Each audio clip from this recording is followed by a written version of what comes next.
I never expected my career choice would tear my family apart, but looking back, it was just the trigger that exposed what had been brewing beneath the surface for years. Teaching wasn't just a job for me, it was my calling. After graduating top of my class from Stanford, I shocked everyone by turning down lucrative tech offers to teach at Lincoln Public High School. My brother James supported me initially, but everything changed when he married Victoria 3 years ago. Victoria came from old money and never let anyone forget it. She worked as a marketing executive at Reynolds Technologies, one of the biggest tech companies in Silicon Valley. From day one, she made it clear she thought I was wasting my potential. Stanford degree and you're just teaching, she'd say, wrinkling her perfectly powdered nose. Such a waste, Sarah. You could be making six figures by now. I usually brushed off her comments, focusing instead on my students who needed me. Lincoln High served a struggling community, but my AP Physics students had a 98% pass rate last year. That mattered more to me than any salary. Then came the dinner party that changed everything. James and Victoria were hosting a gathering for her work colleagues at their newly renovated mansion in Pacific Heights. I almost didn't go, but James insisted. Please, Sarah. Victoria's boss will be there. It's important to her. I should have trusted my instincts. The evening started awkwardly enough. Victoria had seated me at the far end of the table, away from the important guests. I recognized several tech executives from the news, all dressed impeccably, discussing stock options and vacation homes. Sarah, darling, Victoria's voice carried across the table, dripping with false sweetness. Do tell everyone what you do. I'm sure they find it interesting. I straightened in my chair. I teach AP Physics at Lincoln High School. The silence was deafening. Victoria's laugh broke it like shattering glass. Can you believe it? Stanford graduate, could have been anything, and she chose to babysit teenagers in the worst school district in the city. Several guests tittered nervously. James stared at his plate, saying nothing. Teachers are just failed professionals, Victoria continued, warming to her audience. No offense, Sarah, but those who can do. Those who can't, well, you know the rest. My hands trembled under the table, but I kept my voice steady. My students. Oh, your precious students, Victoria interrupted. Face it, Sarah. You're wasting your life playing hero to kids who'll probably drop out anyway.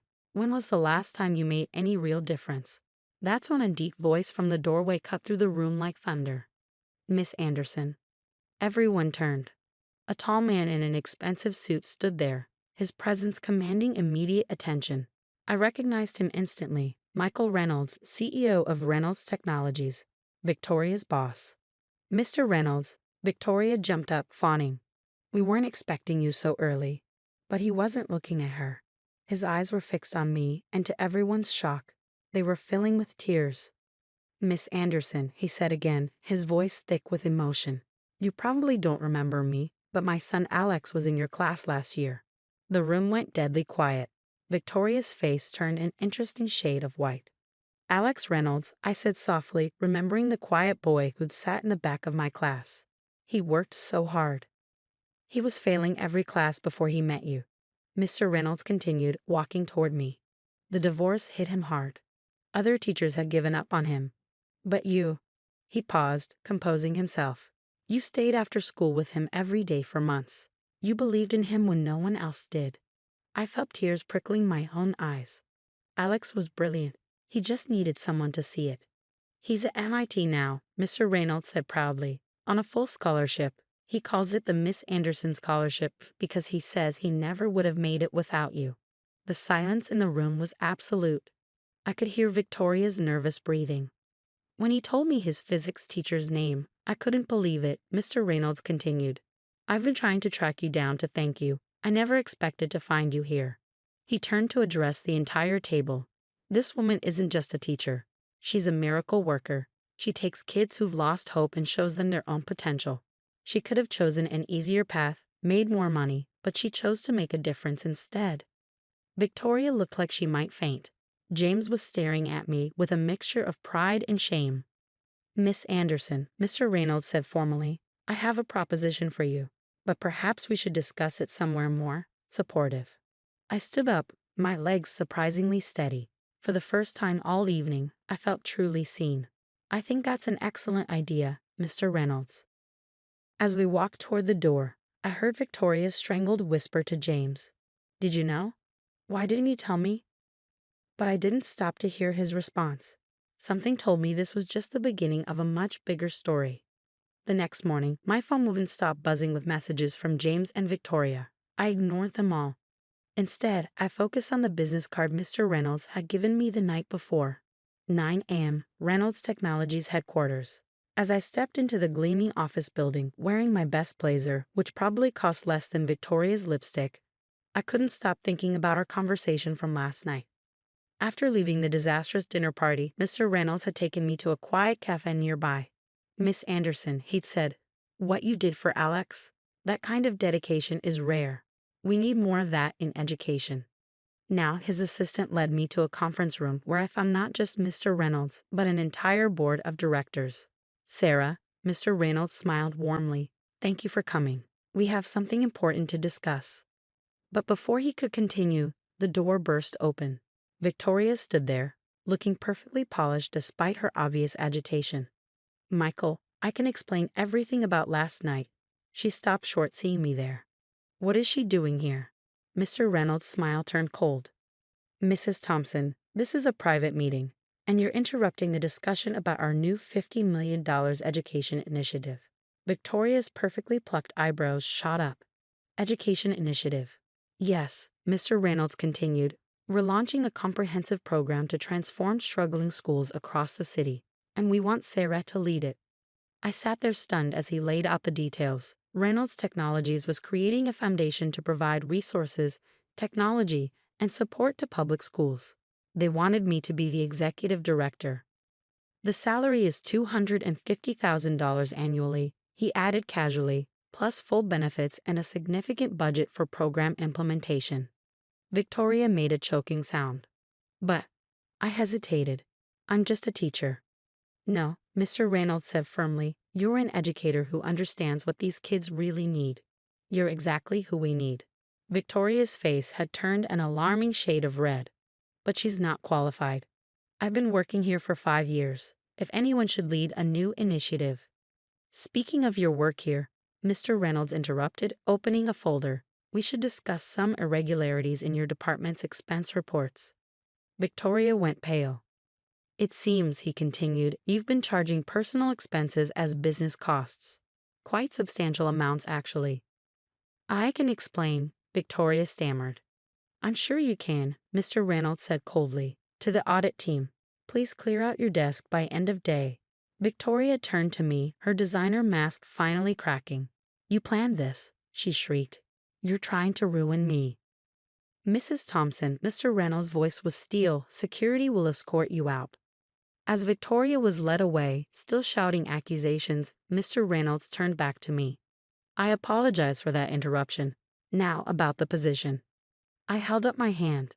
Before I accept, I need to know something. Did you really fire her because of me? He shook his head. We've been investigating her for months. Your brother's wife has been embezzling company funds to maintain her lavish lifestyle. Last night's dinner party, charged to the company, her designer wardrobe, company cards. She's been stealing for years. I thought about all the times Victoria had mocked my modest teacher's salary, all while stealing to fund her own lifestyle. There's more, Mr. Reynolds continued. Your brother should know that Victoria has been using company resources to fund a secret apartment where she meets her personal trainer. My heart sank for James. First the embezzlement, now infidelity. My phone buzzed again. Another message from James. Sarah, please. Victoria says you got her fired. What's going on? I looked at Mr. Reynolds. I need time to think about the offer, and I need to talk to my brother. He nodded understandingly. Of course, with Sarah. Whatever you decide about the position, Victoria's actions have caught up with her. That's not on you. As I left the building, I saw Victoria being escorted out, carrying a box of her belongings. Our eyes met briefly. The hatred in hers was scalding. My phone buzzed once more. This time it was a text from Victoria. You've ruined everything. I'll make you pay for this. I took a deep breath and called James. It was time for some hard truths, but something told me this story wasn't over yet. Victoria wasn't the type to go down without a fight. I didn't expect to find Victoria waiting at my apartment that evening, but there she was. Mascara streaked down her face, designer outfit wrinkled, looking nothing like the polished socialite who'd mocked me just yesterday. You must be so happy, she spat as I approached my door. You've destroyed everything I built. You destroyed it yourself, Victoria, I replied calmly, though my heart was racing. The embezzlement, the affair. James knows, she cut me off, laughing hysterically. Your precious brother knows everything now. Happy. But you don't know the whole story, dear sister-in-law. Something in her tone made me pause. What are you talking about? Victoria's smile was cruel. Why do you think James never defended you? All those times I insulted you, belittled your career, he agreed with every word. You're lying, I said, but uncertainty crept into my voice. Am I? She pulled out her phone. Let me play you something interesting. A recording started playing. James's voice filled the air. Of course I love Sarah, but Victoria is right. She's wasting her potential. It's embarrassing having to explain to people that my Stanford-educated sister teaches at some poor kid's school. Sometimes I wish she'd just. I couldn't listen anymore. Turn it off. He's been laughing behind your back for years, Victoria continued. We both have. The only difference is I was honest about it. My hands trembled as I unlocked my door. Leave, Victoria. Oh, I'm leaving, she said, standing up. But first, you should know, James wasn't just aware of the embezzlement. He helped me do it. The world seemed to tilt on its axis. What? Those company funds. Half of them went to his secret trading account. He's as guilty as I am. And now, thanks to you, it's all coming out. Her smile was venomous. Congratulations, Sarah. You haven't just ruined my life, you've destroyed your brother's too. She turned to leave, then paused. By the way, I've already sent copies of all his involvement to the Reynolds Technologies legal team. They should be contacting law enforcement soon. Have fun explaining to your students why their beloved teacher's brother is in prison. After she left, I sat in my dark apartment, her words echoing in my head. My phone lit up with a call from James. I let it go to voicemail. Then another call came, Mr. Reynolds. Sarah, he said when I answered, his voice grave. We've received some concerning documents about James's involvement in Victoria's scheme. I wanted you to hear it from me first. I closed my eyes. Is it true? The evidence is substantial. I'm sorry, but we'll have to pursue legal action against both of them. I thought about my students, about Alex Reynolds, about all the kids who trusted me to guide them toward a better future. Mr. Reynolds, I said finally, about your offer. Yes. I want to accept. But I need to know, will my brother's actions affect the Foundation's work? There was a pause. Sarah, your brother's choices are his own. Just like Victoria's. What matters is what you choose to do now. I looked at the family photo on my wall. James and me as kids, smiling, innocent. With a steady hand, I took it down. When do I start? The next few weeks were a blur. James and Victoria were both arrested. The story made local headlines. Tech executive and husband charged in $1 million embezzlement scheme. I threw myself into building the Education Foundation. Mr. Reynolds was true to his word. We started implementing programs in struggling schools across the city. Every time I saw a student's face light up with understanding, every time I helped a teacher get resources they desperately needed, I knew I'd made the right choice. 6 months later, I sat in the courthouse for James's sentencing. He turned to look at me, his face gaunt. Sarah, he started. I'm so. Save it? I cut him off. You had years to be honest with me. Focus on being honest with yourself now. As I walked out of the courthouse, my phone buzzed with a message from one of my former students. Miss Anderson, guess what? I got accepted to Stanford. Just like you. I smiled, tears in my eyes. Victoria had been wrong about everything. Success isn't measured in dollars or status. It's measured in lives changed and potential realized, in truth spoken even when it hurts. The foundation is thriving now.